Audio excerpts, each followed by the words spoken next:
Gracias, Fernando. Da solidariedade á inclusión. Xa coñecíamos o proxecto no Galicia en xogo motor, ese Inclusion on Track Racing Team, pero queremos coñecer un pouco máis, porque aparte houbo novidades e presentacións en algún lugar de Galicia. O alma mater, o seu presidente é Alberto Fernández Bo. Alberto, que tal? Moi boa tarde. Hola, boas tardes. Pois aquí andamos contentos con como vai tirando o proxecto.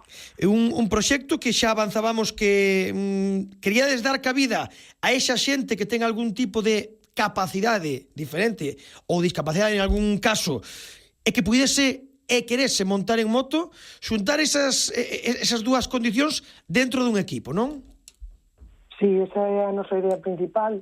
Primeiro, conseguir pilotos con capacidades diferentes que poidan acceder ao noso equipo e non pasar por certas etapas que tuven que pasar eu, porque eu descoñecía totalmente o motociclismo con discapacidades. Sinceramente, eu tiña motos de serie hasta que empecé a competir e me din conta de que as adaptacións que necesitas para competir, tanto na moto como no piloto, son moi complicadas e, bueno, queremos aforrar ese paso e, ademais, tamén queríamos ter xente en box con capacidades diferentes para que visen que as súas limitacións non son tantas como eles consideran, porque se poden facer moitísimas cousas ou moitísimas outras cousas das que ni siquiera o imaginan.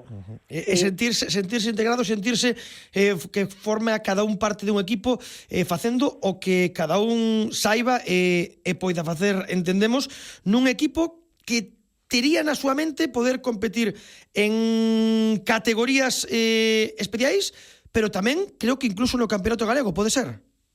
A nosa idea é ao revés, justamente, competir no Campeonato Galego, ver como nos vai o Campeonato Galego, a ver se conseguimos pilotos e despois, se hai a sorte de que o proxecto siga adiante, acabar competindo na Handy SBK, que é unha categoría para persoas con capacidades diferentes, con algún tipo de limitación física, pero a nosa idea este ano vai ser centrarnos, focalizarnos no galego ao 100%, para que o proxecto salga adiante e a xente pois poida disfrutar do que é o motociclismo na velocidade.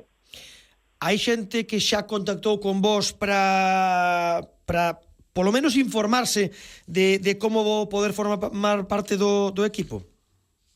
Sí que foi contactando algunhas personas, pero todavía somos moi pouquiña xente, así que fago un chamamento público a todas aquelas personas con algún tipo de capacidade diferente, tanto física como psíquica, que se poñen en contacto comigo para ver como podemos encaixalas dentro do proxecto, que seguro que o van a disfrutar